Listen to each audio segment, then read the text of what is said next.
we're going to go ahead and reconvene. We are live on the website, but all other streaming services are still down, and they're working on that. But at least we do have a source that's open to the public. So with that, we're going to go ahead and continue. Thank you. Okay, thank you, Mayor. As I was saying, the replacement of this equipment before that deadline is now my priority. When we spoke to in November, until a new facility can constructed, I'm concerned with replacing the current equipment that we are using in this system right now before we start considering a new facility. The radio consolettes and the replacement of the radio equipment in the current PSAP is my priority. To say that, for next week's board regular meeting, I'm going to have a resolution before you to take the first step in moving in preparation for the consolidated PSAP. We're going to move 3 consoles from Sebastian County to our PSAP. The purchase will move these consoles to increase our operational console number from 6 to 9. Now, I've got 8 the consoles out on the floor, and the 9th one is I'm going to place in an office to be kind of a backup console, or if there's a special event or something that we can dedicate a telecommunicator there. It will reprogram all the console radios to reflect multi-agency operations, and will replace 2 consolettes to facilitate fire department paging and tornado siren activation for Sebastian County within our VCC PSAP. Finally, this proposal will replace 4 of the aging consolettes. Those ones that you saw here, I'll replace 4 of those. The cost for this project will come from budgeted 911 funding, representing money that was earmarked for PSAP consolidation by the Arkansas State 911 Board. You see the total cost for this for next week. As I explained to the 911 Governing Board last week, the replacement of these systems will prepare us for the July consolidation, improving our background radio communications abilities, and to lower the amount of equipment that must be replaced due to end of life. By using this funding that I have now to replace some of this, it's going to be less equipment that we have to replace later on down the road. All right? As I mentioned earlier, we are actually welcoming Congressman Womack to discuss these issues and look for possibilities. Now, secondary only to the radio communications, locating a feasible site in which to house the RVCC with sufficient space to operate as a fully consolidated PSAP is next on the to-do list. The previously approved plan to build at 4501 Borough Road is only presented here tonight as a reference point for any new facility discussion. Okay, as Director Christina Katsavas said, that we went away from that, so I'm only presenting this as a reference point. What we had planned is in January of last year, the 911 Governing Board approved this for 4501. The center was going to be utilized for 16 telecommunicator consoles with room to expand. The floor itself was going to be housed within a stamped concrete structure, not unlike tornado shelters you see at our schools. As you can see, the estimate I received in July of 2025 for the construction of the facility was approximately $4.3 million. But this didn't count all the furniture, the consoles, the equipment, and specifically not the radios. All right? So using that information as a starting point, I can begin to research funding opportunities and grants to help us accomplish the goal of a new facility in the next 2 years. Any new facility will require enough floor space to house a minimum of 12 console positions to effectively handle all emergency service dispatch.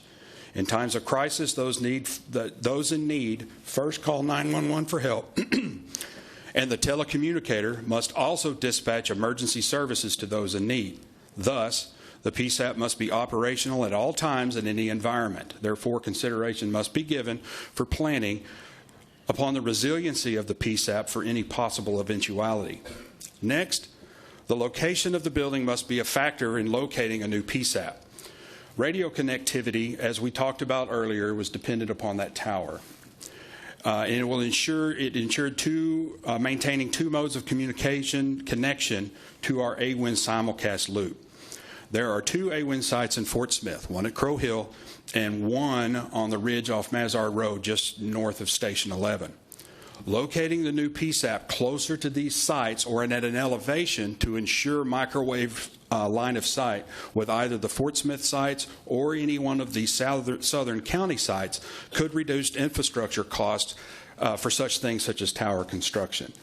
Finally, I believe we could locate some grant funding to incorporate kind of a crisis command component to any 911 PSAP.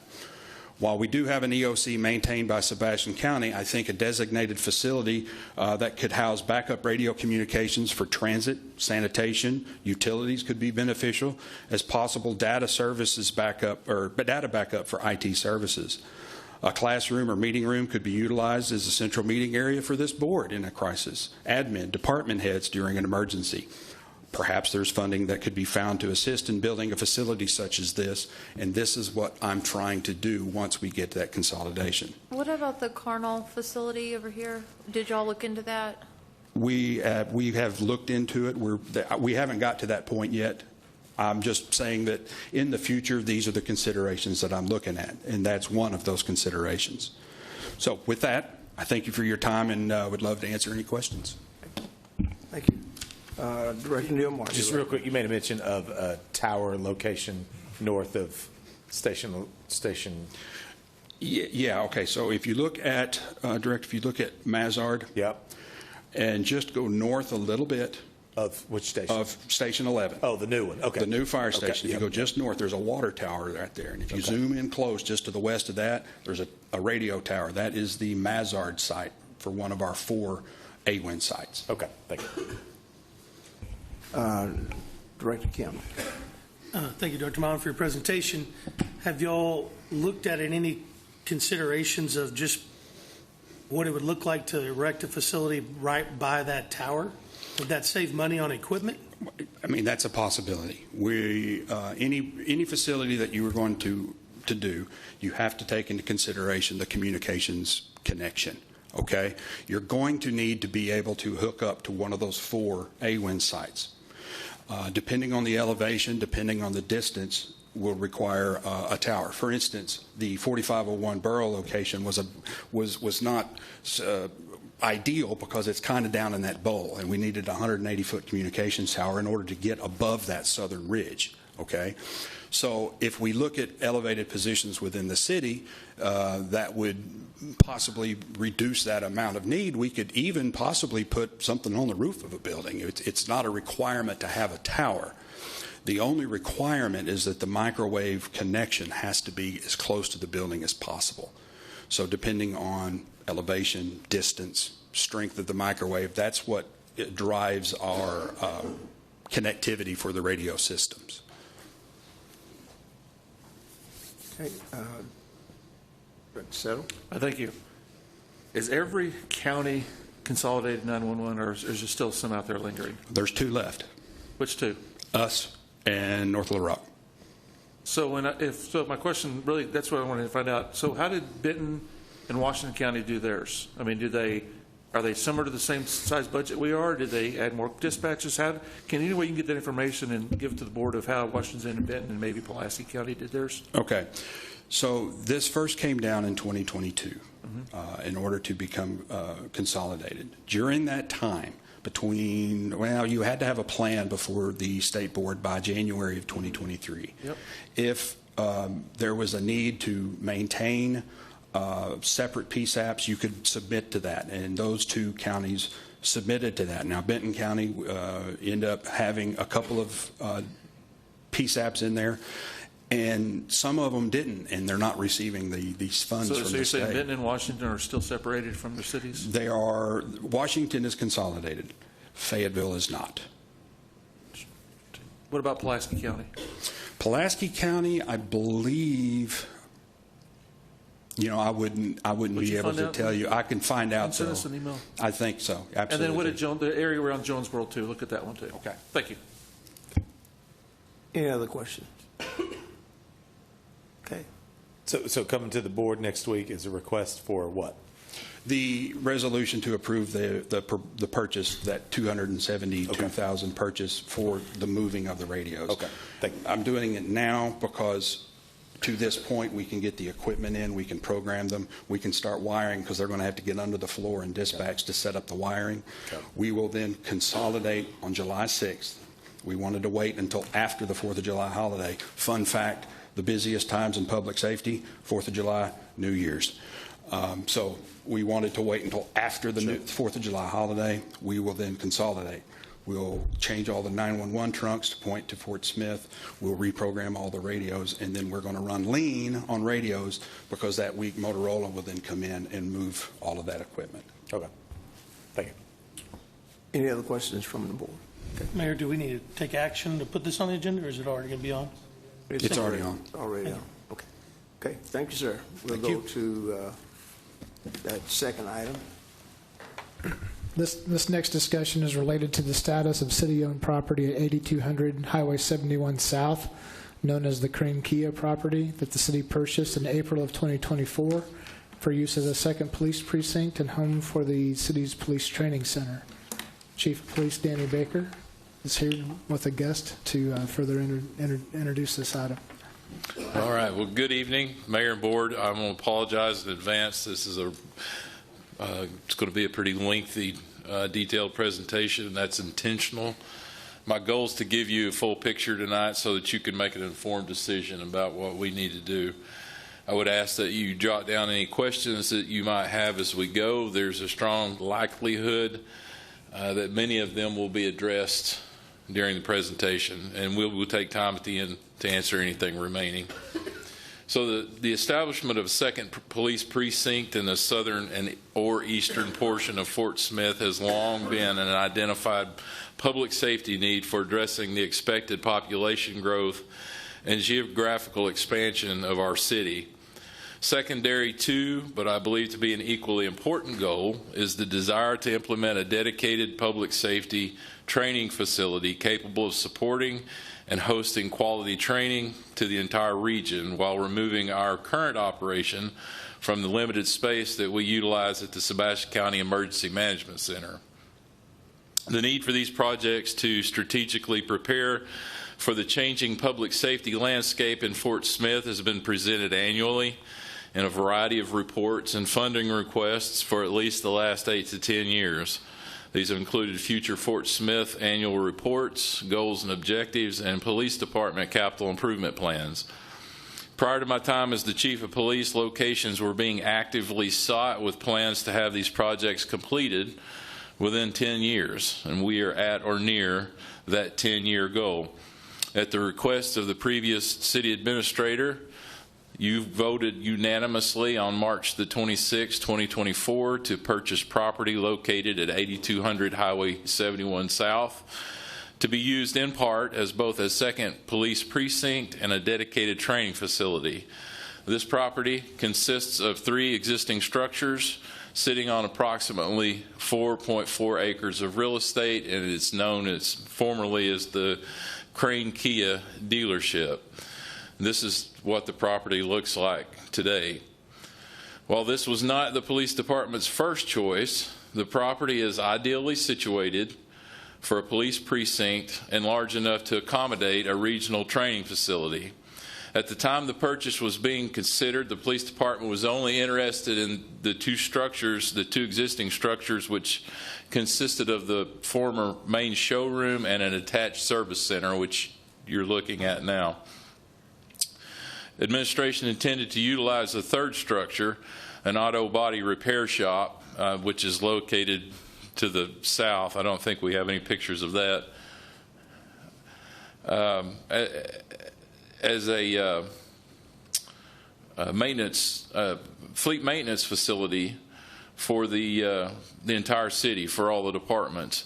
All purchase, negotiation, and identification of funding was done by administration, with the police department ultimately contributing $1 million of then budgeted funds to the purchase of the property.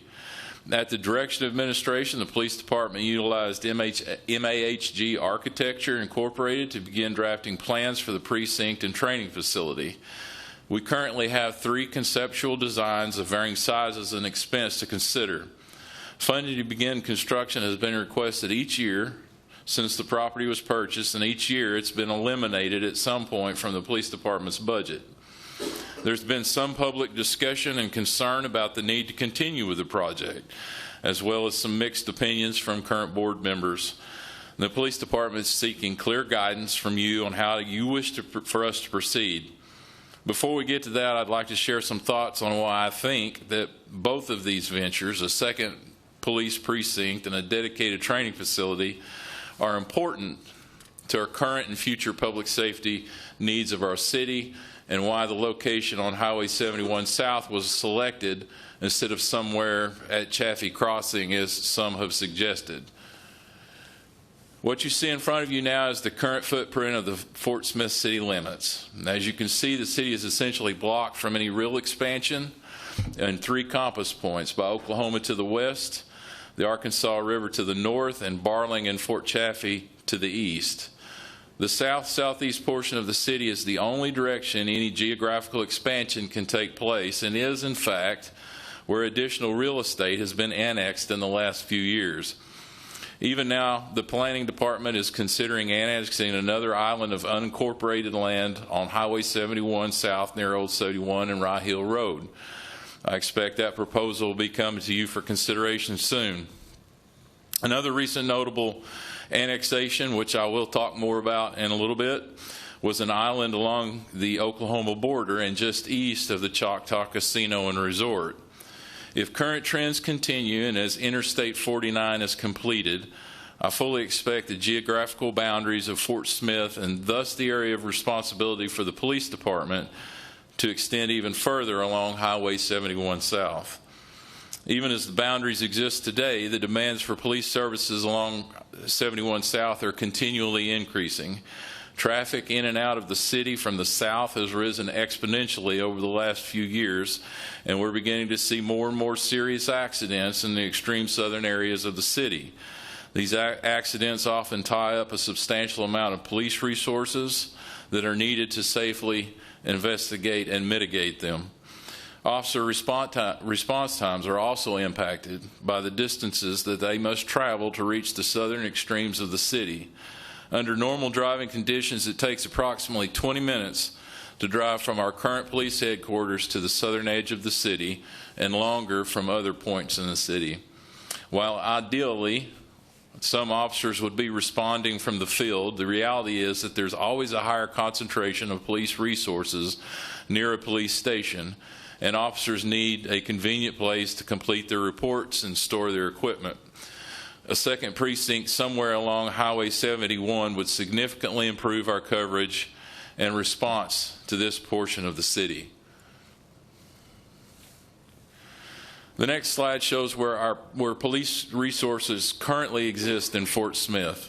Now, these are not all Fort Smith Police Department, and they do not all respond to routine police matters in the city, but they are agencies and resources that often help out with serious incidents and add to the visible police presence in our city.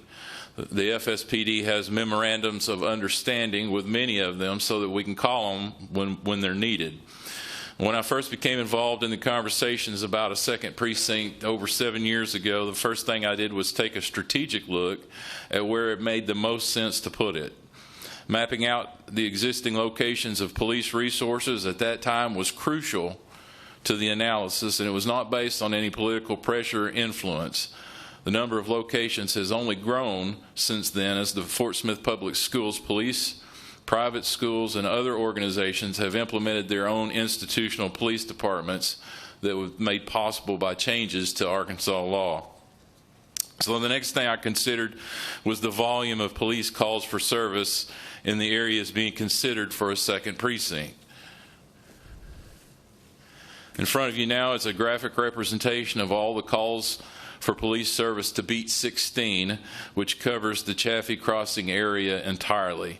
Within the last 6 months, there were a total of 543 calls for service out of 36,846 citywide, or about 1.5%.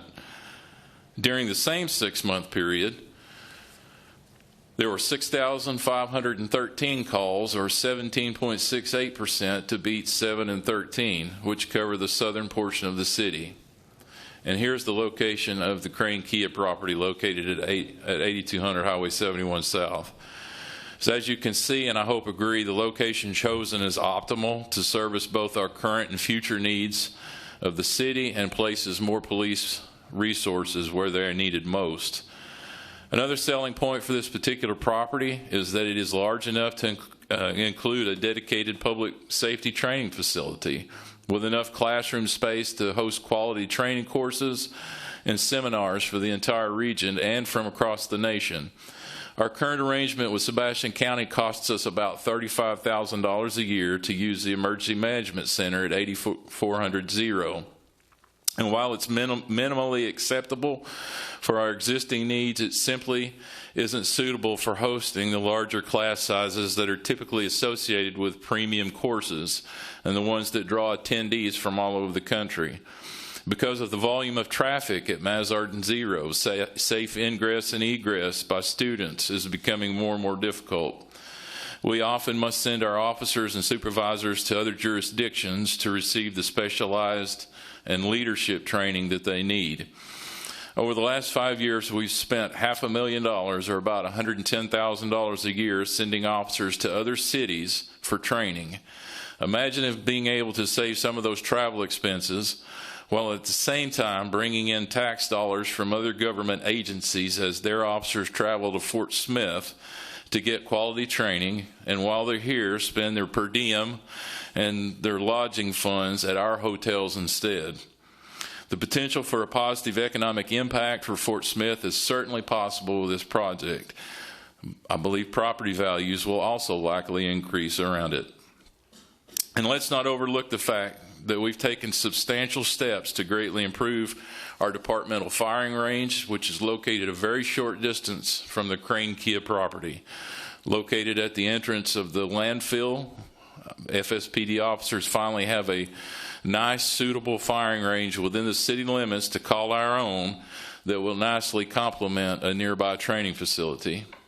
So with those thoughts in mind, I would like to introduce Travis Bartlett with MAHG to present some of the design options for a combined precinct and training facility with cost estimates and phased construction options, after which I will provide some final thoughts for you to consider.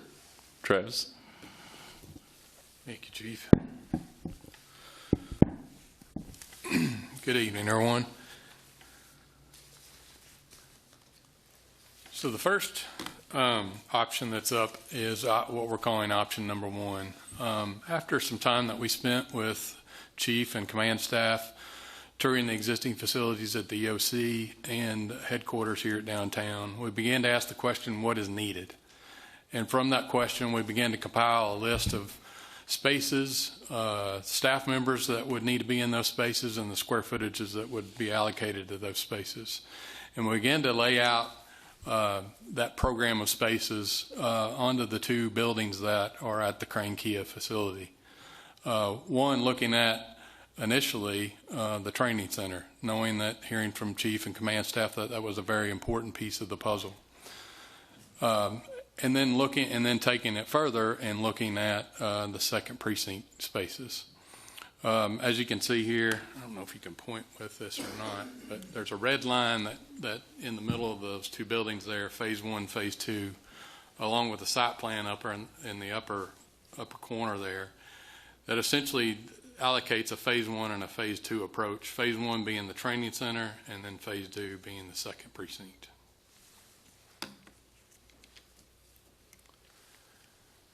And then what we've done is taking that option and looking at the phase one, phase two, and begin to put budgets to it, knowing that we have existing spaces there that we need to renovate, and then connecting those spaces with new construction, and then along with site development numbers that would be allocated to each phase. We didn't want to look at this just from a construction standpoint. So as we went through and designed these spaces, we began to look at the furniture, fixtures, and equipment and signage that would be needed for each one of these spaces, along with technology And then knowing that we weren't going to construction right away, we've included contingency dollars. And then taking it a little bit further, looking at all the fees, reimbursables, and geotechnical aspects of the project that would be required. So as you can see there with phase one, we've come up with a total of $5.4 million. And then phase two, the PD precinct at 7.6. And feel free to ask any questions along the way. And these are just some renderings of that full build out for option number one. This is a view looking at that training center entrance. And then we come around to the other side where this is the PD entrance. Do you mind if I ask a question? Yes, go ahead. Are you proposing to build a second story on top of the building? No. So right now, currently in the building where the training center would be housed, there is a second floor that we feel like is usable. I didn't know there was a second floor. Yeah. And that's a great question, because there is a small second floor space in the other building. However, the construction of it, we did not feel like it was usable for what we need to do.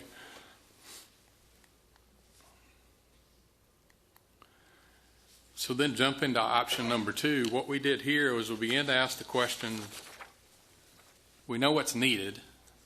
What could we live with if we need to reduce the cost and reduce the square footages? So again, we have phase one being the training facility, and then phase two, the second precinct for PD. And I realize these on the screen are very small to look at what the various spaces are, but just to go through the training center a little bit more in detail is the first floor would house an entry space, reception, along with most all of the classroom spaces. And then the second floor is where we would house the office space and a medium-sized conference room for staff members there. But the good thing about the training center is we really could have, Chief mentioned having meetings and training there. We could accommodate groups from 10 all the way up to 72 for training or meeting space within that training center.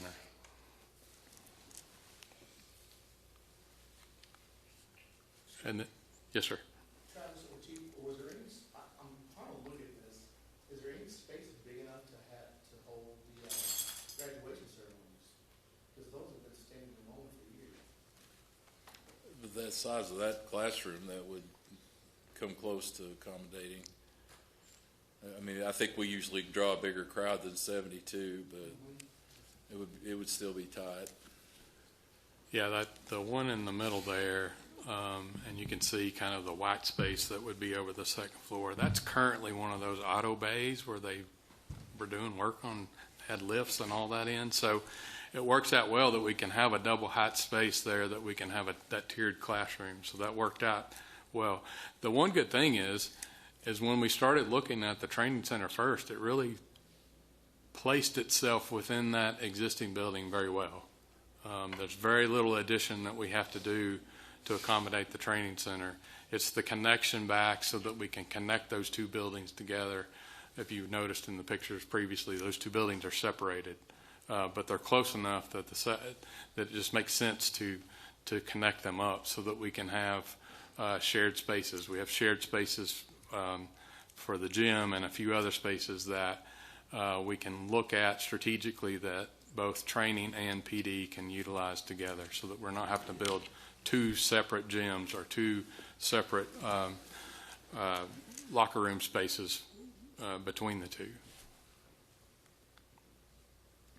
And then here's our budget recap of that option number two.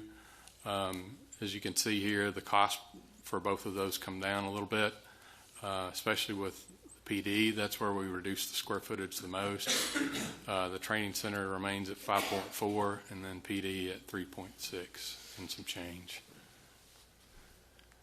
And then the final option was option number three, was really looking at trying to stay within the existing square footage of the two existing buildings and only having the small addition so that we can connect those two buildings up on the ground floor. The square footage allotted to the training center basically stayed the same between all three options. What happened here in terms of square footage reduction was with the police department's second precinct. And we really just got down to what do we absolutely need there right now, knowing that if we do what we need right now, that we could design this, that we could add on in the future and bring those other components of the other two options into play here in the future as funds were available.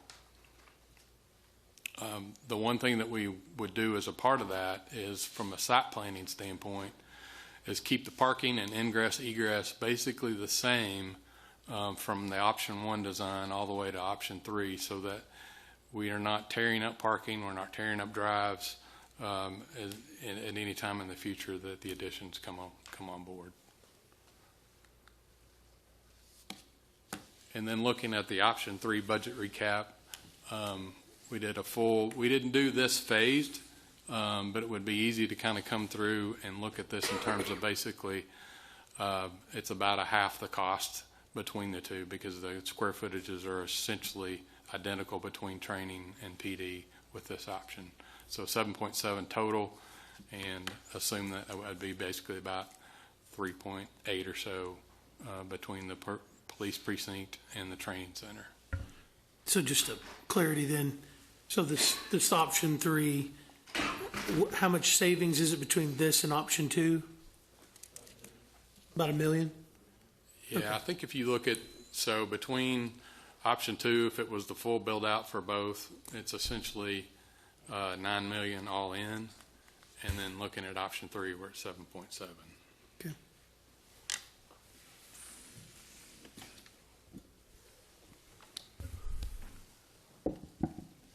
Any more questions for Travis? I have questions, but I think you have final comments. I do. I do have a question for Travis. Yes, sir. When you looked at this, was there any option that gave you an option? Let's say we went. Could you start with option 3, but eventually? Yeah. So the one thing that we looked at this throughout was when we began with the full build out option 1. As we began to pare back, we wanted to keep some of the same components in there and some of the conceptual aspects of how it would come together, so that at any point, that whether it's a year from now, 5 years, 10 years from now, that we came back and we needed to add those components, whether it's the real-time crime center or the CID component of it, that we could add that on and it could plug and play back in place, and not having to tear out a bunch of construction. You answered my question. Thank you very much. Thanks, Chief. So one other question, I guess, on the construction piece would be then, if there was a consensus to move on action here, and option 3 is where we go into it, knowing that we can still switch to other things in the future. How long does option 3 take to activate or bring? How long would it take to make it functional? Do we have a timeline of how long that would take? So I'm going to not put words in your mouth, but I'm going to ask a question back. Do you mean by like how long it would take to finish the design, get bid, and get under construction? And then not only that, for Chief Baker and the police department start utilizing it for the operation of what they have for it. So I think if we were doing the full option 3, we're looking at probably around 6 months to finish up the design that gets all the engineering involved and all the final architectural details and everything, and get it bid and then get under construction. I would look at probably about a 14-month construction timeline. So we're all in 20 months from today to get the doors open. Okay, 20 months. Okay. All right, so where do we go from here? When Carl initially considered purchasing this property for a consolidated 911 center and a city maintenance facility, my senior staff at the police department expressed a desire for the Crane property as a precinct and a training facility instead of the whole hog on Borough Road. I presented Carl with the same information that I've given you tonight, and he agreed that the Crane location was a better fit for us. And as I said earlier, this project was a priority long before I became the chief. But I've had to balance the immediate operational needs of the department and the city against our long-term strategic goals. Investing in capital projects like this must be weighed against hiring, training, and retaining quality police officers, paying them competitive wages, and providing them with the equipment they need to safely do their jobs. You've had to do the same thing. So I understand the desire by some to abandon this property, but there's some things that you need to consider. Since purchasing the property in mid-2024, we have spent $21,500 to MAHG for the design options. As I said, I've requested $1.25 million each year to begin construction, and each year that's had to be removed from our budget that was presented to you before it reached you. The police department has already invested $1 million of allocated funds to purchase the property. That could have been spent on other equipment and personnel needs. We've likely turned back enough funds at the end of the last 3 budget years to have almost fully funded option 3 and be well on our way to opening the doors. You also need to be aware of potential losses if we back away from this. The original purchase price for the property was $3.5 million. The Crane family discounted the purchase amount to $2.85 million for naming rights. I asked Bob Cooper, who brokered the purchase originally, how much we could reasonably expect to sell the property for today. He said the market has not gained much strength since closing, but he believed that he could sell the property as is for $2.85 million and could have an interested buyer very soon. However, we can't forget about the $650,000 discount the seller provided for the naming rights. I asked Colby Rowe if the city would be responsible for reimbursing that to the Crane family under the purchase agreement should the city sell the property, and he opined, and I was going to read it to you, but for the sake of time, I'm not going to do that. The bottom line, I can pass it around if you'd like to see it. The bottom line is we could sell the property and probably get our money back quickly, but we could also face a lawsuit from the Crane family in the amount of $650,000. And neither I nor Colby can tell you with any confidence that they will or that they would be successful. Now remember that annexed island of property on the Oklahoma border that I mentioned earlier. With that annexation, the Choctaw Nation of Oklahoma has tribal land not only in the state of Arkansas now, but also within the city limits of Fort Smith. This has significant implications for the police department and how we interact with members of the Choctaw tribe on tribal land. Their judicial process is completely sovereign, and none of our officers or judicial officials have the experience of dealing with tribal law the way that our counterparts in Oklahoma do. Right now, those interactions are relatively few and minor, as the only property in Fort Smith is a parking lot. However, neither I nor anyone who has any eye for speculation believes that the Choctaw Nation intends to leave that as just a parking lot. In my opinion, too many legal hurdles were overcome to make the effort worthwhile for simply a parking lot. I believe they intend to either expand their resort into Arkansas, develop housing for employees, or launch some other major development project in Fort Smith. And this has been at least hinted at in my conversations with them, if not quietly, but unofficially confirmed. When or if that happens, the impact on the Fort Smith Police Department will not be a small thing. We will need a close working relationship with their light horse police and their judicial process. Our officers will need to cross-train and know each other on first-name basis. The Choctaw Nation Light Horse Police will be another police agency within Fort Smith, and they'll need a place to work and train. The Crane Kia property is just a couple of minutes along the interstate from the Choctaw Casino and Resort in Pecola, Oklahoma. Because of this, I have been in numerous discussions with high-ranking members of the Choctaw Nation, including Chief Gary Batten, about the possibility of helping us out financially with the construction of a second precinct and training facility. The discussions have been very favorable thus far, and I think Chris Hoover and the mayor can confirm that, as they've been involved in some of them as well. After hearing my presentation, which included providing the Light Horse Police with space at the precinct and access to our training facility and firing range, I was told that this was something that they could get behind and was, quote, just the kind of project that we could invest in Fort Smith. No dollar amount was agreed upon, but I was told similar investments in other locations have been in the 7-figure range. They also made it clear that they were not willing to invest without local financial support. I'm also very grateful to Senator Bozeman for recently taking time out of his very busy schedule to speak with me about this project and the possibility of obtaining grant funding or congressionally directed spending. Senator Bozeman agreed the precinct and the training facility is a needed and worthwhile investment in the safety of Fort Smith, and was particularly interested in the potential partnership with the Choctaw Nation.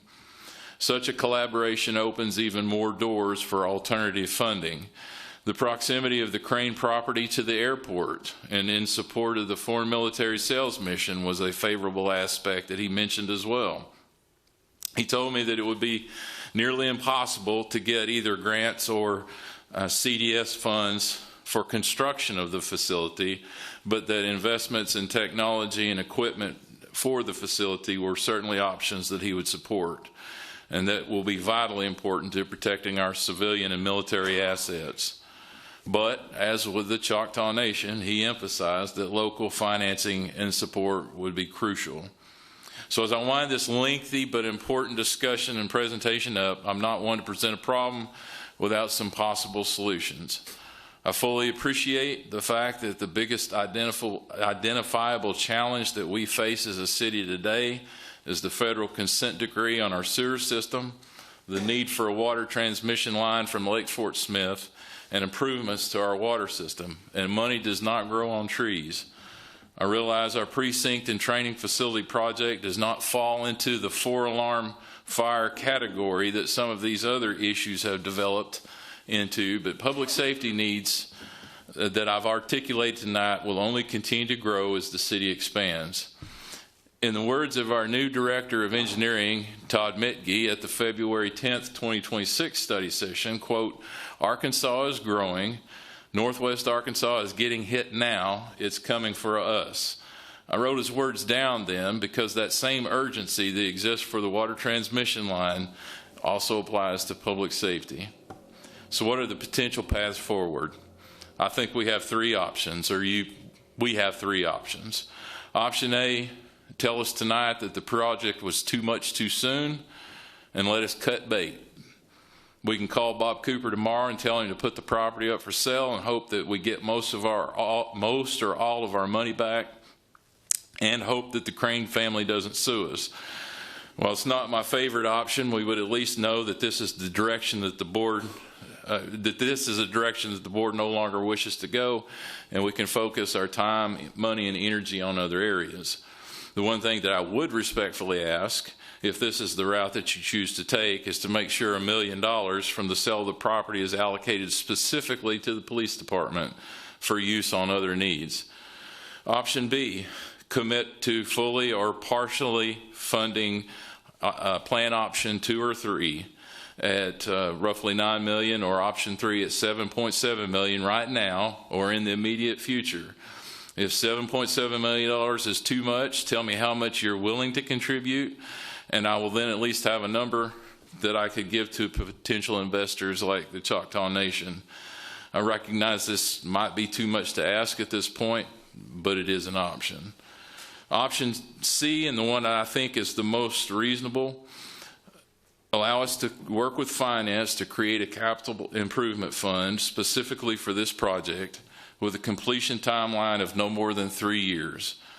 Commit by resolution to add surplus unobligated general fund money at the end of each year beginning in 2026 in an amount that you agree is appropriate and does not unduly take away from the other needs of the city, including funding police officer positions, improving salaries, and maintaining vehicles and equipment. Our officers recognize the need for this facility, but they do not want to sacrifice positions and competitive salaries to get it. I will commit to adding any unobligated sales and use tax funds at the end of the year. I will also commit, with your blessing, to continuing conversations with the Choctaw Nation about a partnership on this project.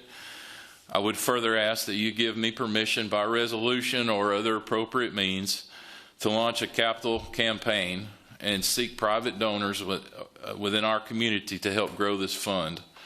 With your commitment and that of the community, I believe we can raise enough funds to begin construction of option 3 in phases within the next 2 to 3 years, with the first priority being completion of the training facility. By going with plan option 3 of MAHG's designs, we will already have the plans available to expand to option 2 and option 1 down the road. This approach reduces immediate burden, builds momentum, and positions us for outside funding. It allows us to start small, build smart, and grow into a full vision. As I see it, those are your options regarding this property, and in closing, I would like to reiterate some final thoughts. Growth is not coming, it's already here. While the population of the city may only be slightly increasing, the police department does not just serve the 90,000 residents of Fort Smith. Our services are directly impacted by the estimated 150 to 200,000 people who are moving about this city on any given day. This is not just a cost. It is an investment in safety and economic opportunity. Waiting will not eliminate the need. It will only increase the cost, and partnership funding depends on local commitment.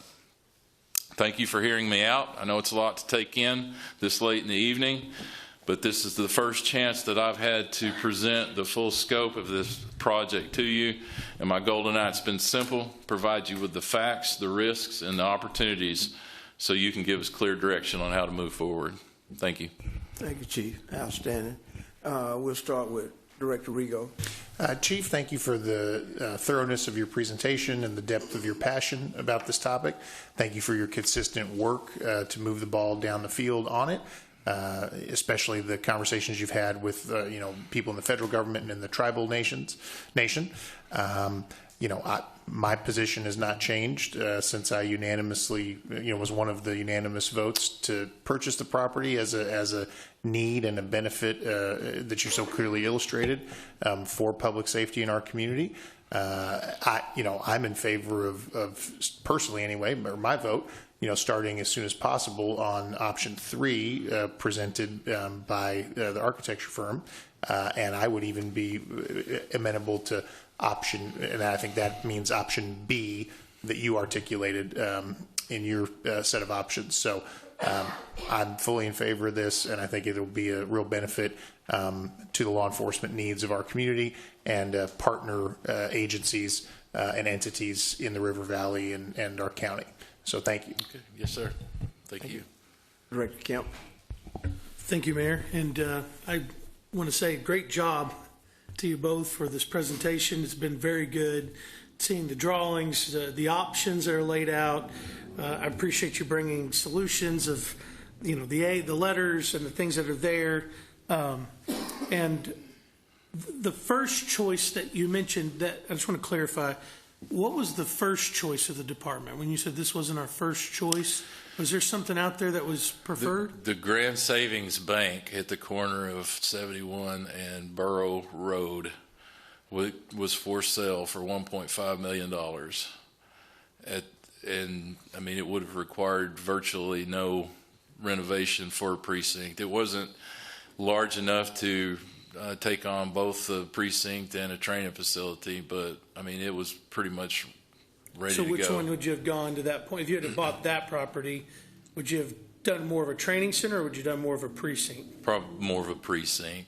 Of a precinct, okay. Do you feel like the precinct is the priority? Now I think we're thinking training center with this option 3 idea. So with prioritizing the training facility, that is going to accomplish the goal of getting police officers on the ground. I mean, they will be uniformed officers using that facility as a training facility. So, I mean, it will give us the opportunity to begin moving ahead with those, hosting those classes and building up our training function, and at the same time put police presence in the area. Do you feel like the training center also maybe garners the support of others versus building the precinct? Yeah, absolutely. What's the concern among your officers if you've already spoke to this tension of this plan, we don't want to do this plan to the detriment of giving pay raises or adding police officers back to the force or things of that nature? Obviously there's a tension that's an operational question too, but sure. Also we have this capital that we can invest in one-time non-reoccurring expenses. So, but if is the consensus among them that they would like option 3, and then that we could then focus on these other issues of salaries or additional police officers before entertaining option 2 being built out? Is that sort of the consensus among the force? I think the consensus among the command staff that are involved in this project and planning of the project is to start with option 3 or option 2, because of the amount of money, the funding that's going to be available. That first option was, I mean, the big kahuna. I mean, that was everything. A fully functional second police department on the south side of town. With recent developments and reduction in personnel sizes and department, that's not nearly as pressing of a need now. And so I think the smaller options would be more palatable. They're going to love and use whatever we build for them. But did the police cars take care of the? Are we still short on proper vehicles?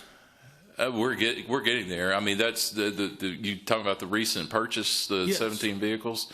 That took a huge step forward in us fully implementing the take-home program. We've got for next year a similar amount on our capital improvement plan, and that will get our fleet to the point where we need it. And hopefully by that time we'll be able to bring back the leasing option to you. There's been some new developments in that might be a possibility again. So I think the other question I have is for just administration. The whole hog property, it seems as if there seems to be a consensus that, that's not a applicable use for 911 services because of the hardening of it, the tower and everything in nature. Do we have that property listed on the sale list? That property is currently listed for sale, yes. How much is it listed for? I believe for the amount that we purchased it for, $575. Oh, $545. And then, Which was $575. And then the Mazard property is still listed too, correct? Correct. And how much is it listed for? $2 million, the same amount that we purchased it for. And then, for me, I'm in on. I think that there's a need to think about the future growth. I would not take option A as a personal preference for me. I would love to see us take some of this property that we have sold, and if we're at market value or if we're not, I feel like, looking at that, bringing that forward, is that an option? And then ultimately, it seems like this project would almost hit within 2 fiscal years, not really one tight fiscal year. Is that a fair assumption? yes, I mean, I don't think we have the surplus funds, the general fund, to be able to just write a check for the $7.7 million. I wouldn't ask that. Yeah. And that's why I suggested let us create a sinking fund, a capital improvement fund, and commit to putting money when we have it into that fund. And I mean, I expect that will take a couple of fiscal years to build up. I favor your approach of that. I think also, and then I'm going to be done with my talking on this, I would love another study session where we've heard this data, letting us get, feedback from people, which I think is going to be positive. Coming back to this as another study session, hearing the data y'all talked about, and to me, almost a Kanban board here. There's things that I know we need to move through the process, and there are things that we're all going to be frustrated if we have hope deferred makes the heart sick, and if we're wanting to move salaries or we're wanting to move increase in personnel, Right. or we know we want to move option maybe 3 across, we're going to have those hops ready. And I think for me, I need to see that full picture. So then I go, okay, we really have thought about this is the one that needs to hop this way. Let's create a sinking fund approach. Or no, we have an ability to do more than we thought we could. The sales tax did go up, not tons, but we expect positive trends there. So that's my comments. Thank you. All right, thank you. Mayor, hold on just a minute, Director Settle, Director Good, and then you go. Thank you, Mayor. Chief, very, very, very good. I'm not in favor of selling the property, so just say that straight up. How much did you say we spend yearly on training again? About 110,000. Is that for our guys to go off to? 110,000? Okay. Did you do any cost analysis of what we would save? And the reason this is more the operations side. What we'd save by having the second precinct on gas, car, people not driving as far, car length. We'd have, you're not driving all the way downtown. Did you do an analysis on? I have not done a cost analysis, but that certainly was a consideration. There could be cost savings. Okay, the last one is, have we thought about floating a note? Talking to Sam at First National Bank and I have. And what would it like a 20-year note cost for option 2 for the $9 million? Oh, I did. I haven't gotten that deep into it, but if that is an option, to me, I think that's an option because then it's plowable. It's a yearly. You're not trying to save money and then paying cash. What's the option of a? I use Sam at First National and or whatever bank we can talk to, but what's the option of a $10 million note at one of the banks over a 15-year option and come back to us says it would cost you X amount per year because you do have a dedicated sales tax that goes to police, and you could say you could use some of that funding on a yearly basis. I know it wasn't voted that way. I understand that. I know where you're going to go with that, but I'm trying to think through what other options we could have to do this. I mean, you try to save money, and there's always something else, but if you know that you've got a $750,000 note for 10 years or 15 years, whatever the number is, then that's part of your budget, and you go forward like that.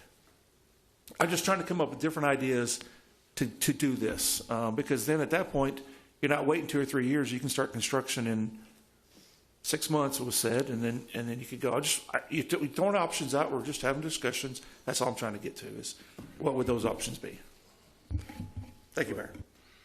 If I might just jump in on that, I think that the option C that the chief talked about in terms of analyzing some financial opportunities and potential methods forward. I think I have some ideas.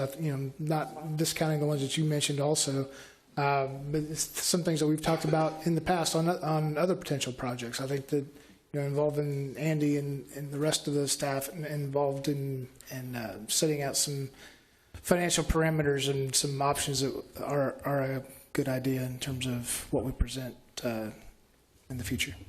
Director Good. Thanks, Mayor. A few questions, comments. Great presentation. Thank you very much, Travis and Chief. First, I want to say that I'm really excited to hear about the work going behind the scenes. You guys working with the Choctaw Nation.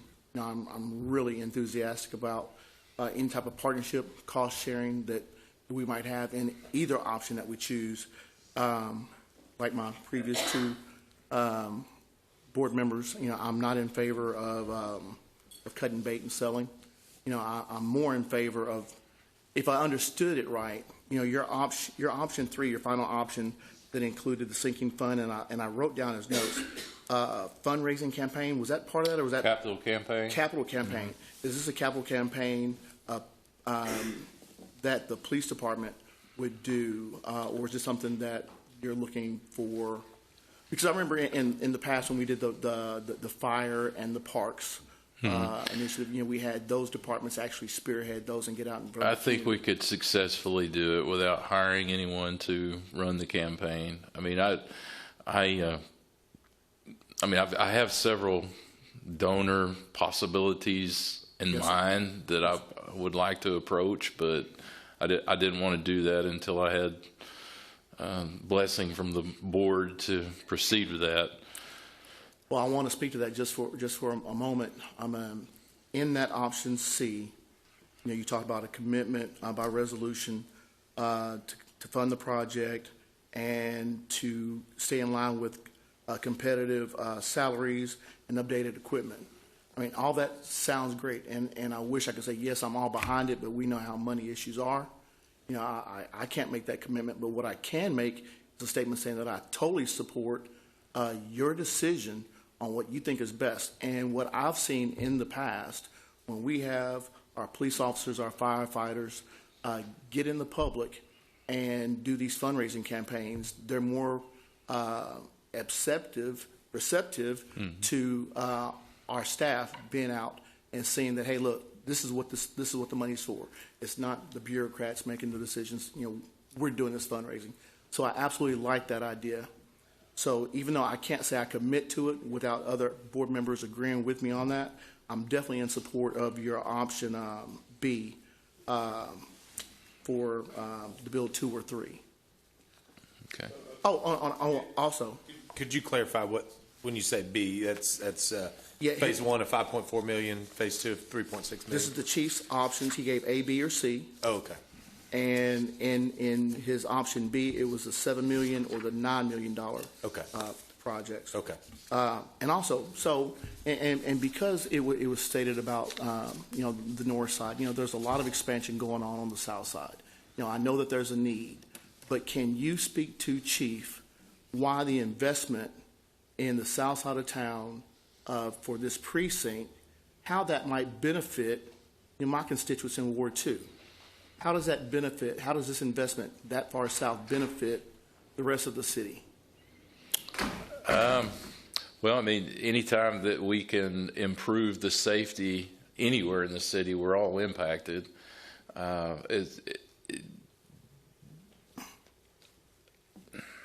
economic impact that it could have could certainly impact the north side of town. I mean, any additional funding that we are able to generate, that all will go into the general fund for use over the entire city.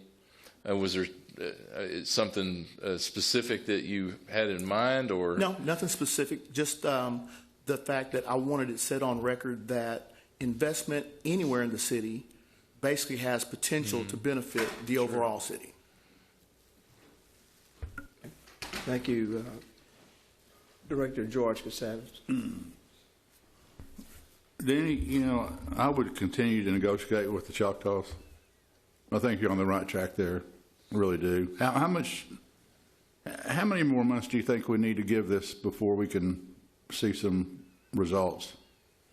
Another year, do you think? Well, I mean, into 26, we should have a pretty good idea of what the sales taxes are going to do. I mean, if we continue on the current trend, we're going to hopefully exceed our projected budget there. Yeah.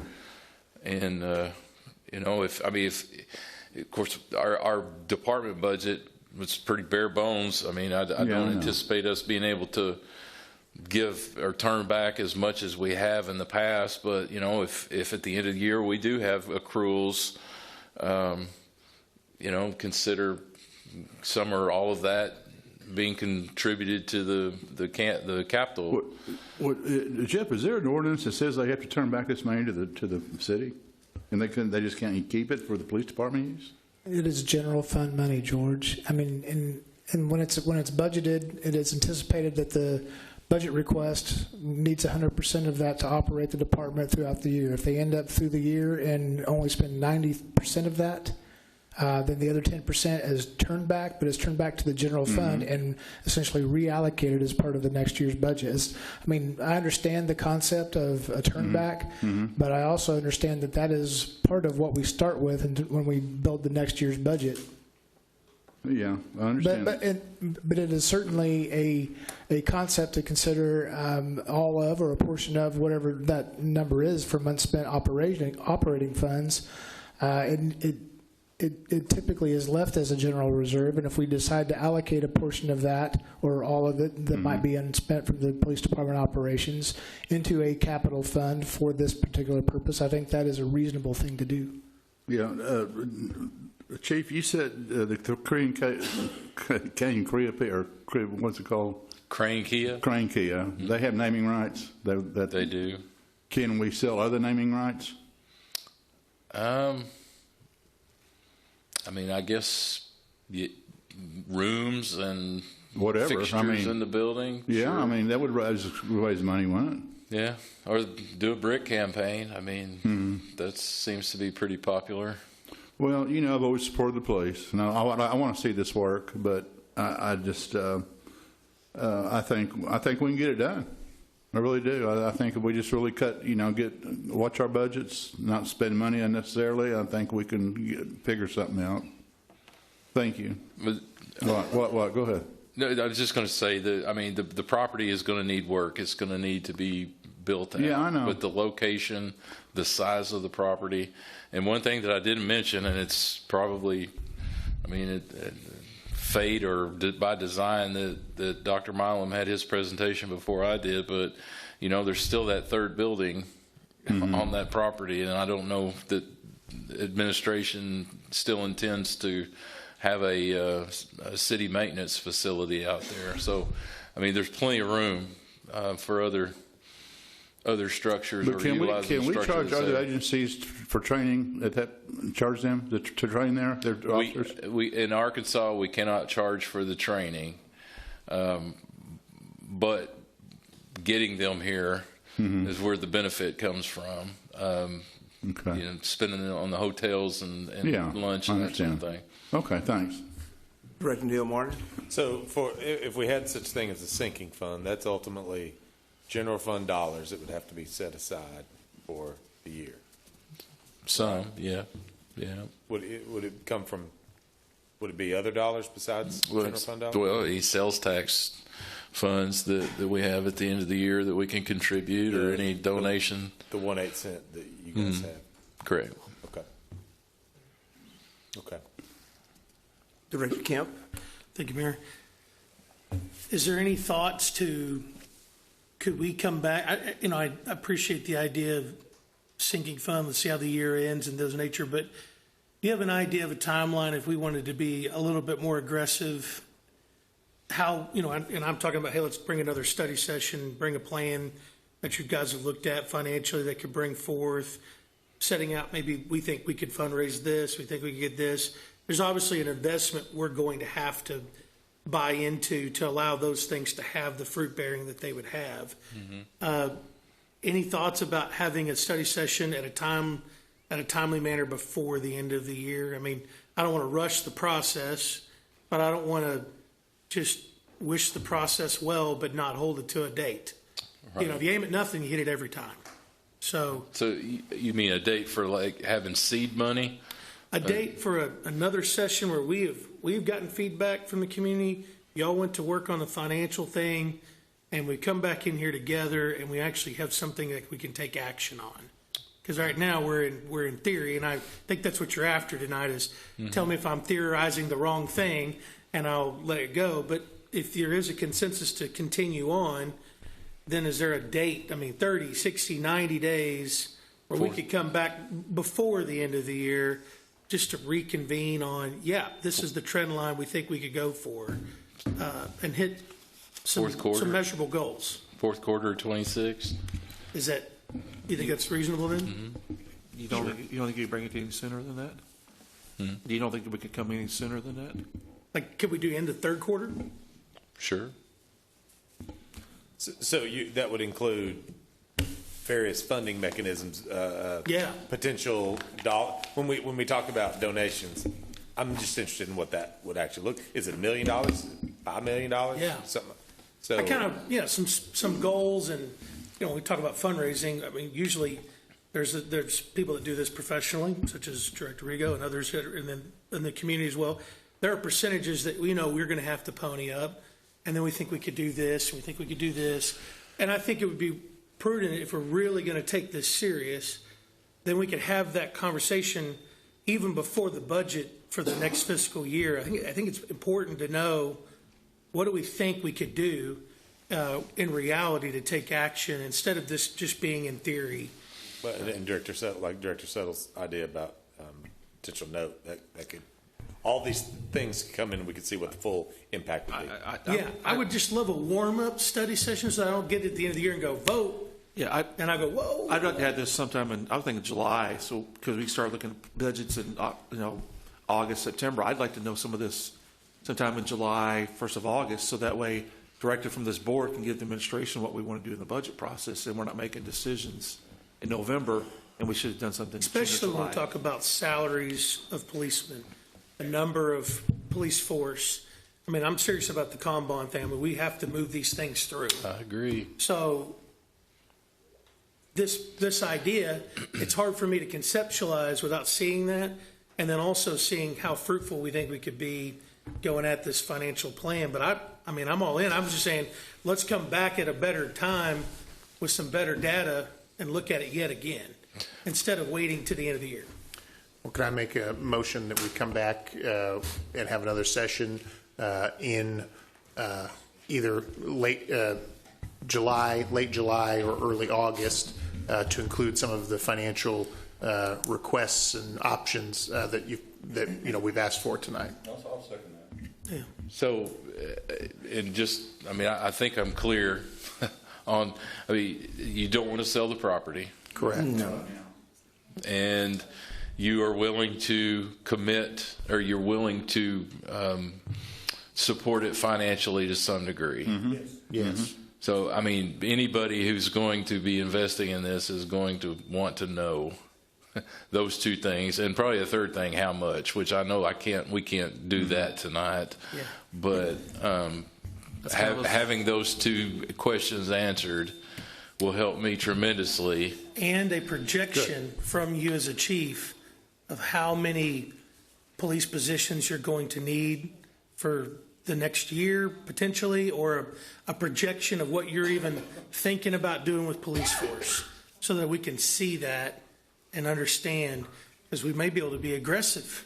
You know, maybe we're in a strong position and we take an aggressive approach, or maybe we do a more mild approach. You know, Sure. It's hard to see it without the better metrics. Thank you, Chief. So what I'm hearing is that we are all for the new precinct and training facility. Put together your best options and bring the cost and all the details to us, and we'll, and again, let us know what you would like to do. You put a lot of work into this, and that work's been ongoing for some years now. And my recommendation is that we don't kick the can down the road, and trust the leadership we put in place to deal with these things. Okay? Thank you. Yes, sir. Anything else? Motion to adjourn. You've reviewed the preliminary agenda for April 7th for the regular meeting.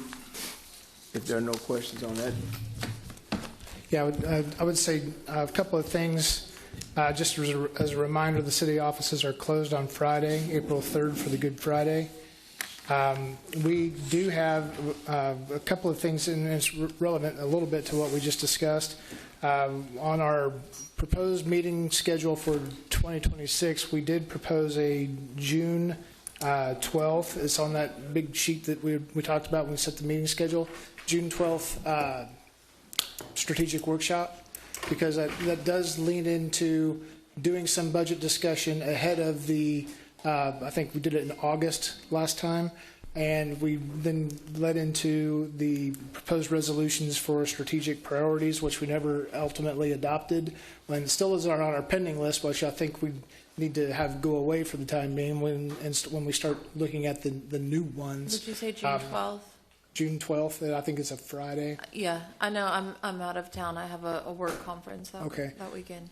Okay, but the idea being, and we can look at an alternate date, but the idea being we do it in the June-ish or much, or at least before July, so we can start getting the board's priorities worked into budget discussions, including this one, for instance. So, Anything else? could I get 4 directors to remove that strategic priorities thing from our pending list, because it's been sitting there for We need 4 hands. quite. To remove it, yes, please. You're not picking that date, though, correct? 'Cause Not June. Not removing that. We're just removing the old one that still lingers on our Okay. pending list that we can't get rid I of. concur. Thank you. I counted you. I counted 2 of you. Yes, because it was formally placed on the to be considered at an agenda. And actually, we had it on an agenda, and then it was tabled for further consideration. We did have a motion and a second to adjourn. Aye. I agree. Thank you. Thank you.